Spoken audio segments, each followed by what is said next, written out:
અને હવે વાત કરીશું સુરતના કતારગામની ગોપીનાથ સોસાયટીમાં મારામારીના દ્રશ્યો સામે આવ્યા છે। ગાડી પાર્ક કરવાના મુદ્દે આ મારામારી થઈ હોવાનું સામે આવ્યું। ઘર પર શખ્સોએ હુમલો કર્યો, બહાર તોડફોડ કરી અને ઉત્પાત મચાવ્યો, ત્યારે મારામારીનો વિડીયો સામે આવ્યો છે। આ વાત સુરતની।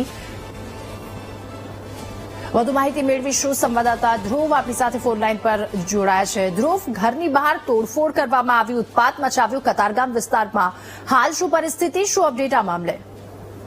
બિલકુલ, સુરતના આ કતારગામ વિસ્તારની આ ઘટના છે। કતારગામ વિસ્તારમાં આવેલ મેમનગર ખાતે જે સોસાયટી આવેલી છે, ગોપીનાથ સોસાયટી ખાતેની આ ઘટના છે અને સામાન્ય બાબતે ઝઘડો થયો હતો અને તેમાં મોટું ટોળું ઘર ઉપર ઉશ્કેરાઈને તોડફોડ મચાવી હતી। માત્ર લગ્ન પ્રસંગ જેવો પ્રસંગ હતો અને ગમે તેમ પાર્કિંગ કરી હતી વાહનોની, જેને લઈને ત્યાં કહેવા જતા ટોળું ઉશ્કેરાયું હતું અને જે છે તે ઘરોમાં તોડફોડ કરી હતી। તે પ્રકારના આખા દ્રશ્ય વિડીયો પણ સામે આવ્યા હતા। કેટલાક તો હાથમાં લાકડાના પટકા લઈને પણ તોડફોડ કરતા જોવા મળ્યા હતા।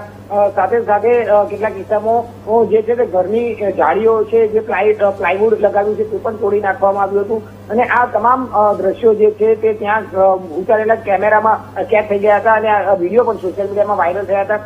સોશિયલ મીડિયામાં વિડીયો વાયરલ થયા બાદ સમગ્ર ઘટના પોલીસ સુધી પણ પહોંચી હતી અને પોલીસે પણ આ બાબતે ગુનો નોંધીને તપાસ શરૂ કરી છે। પરંતુ સામાન્ય પાર્કિંગ કરવા જેવી બાબતોમાં હાલ જે છે તે મોટું ટોળું ઘર તરફ આવી જાય છે અને અસામાજિક તત્વો એમાં કેટલાક ફરીને તોડફોડ મચાવી હતી, આતંક મચાવ્યો હતો। જી, આભાર આપનો તમામ વિગતો સાથે જોડાવા બદલ।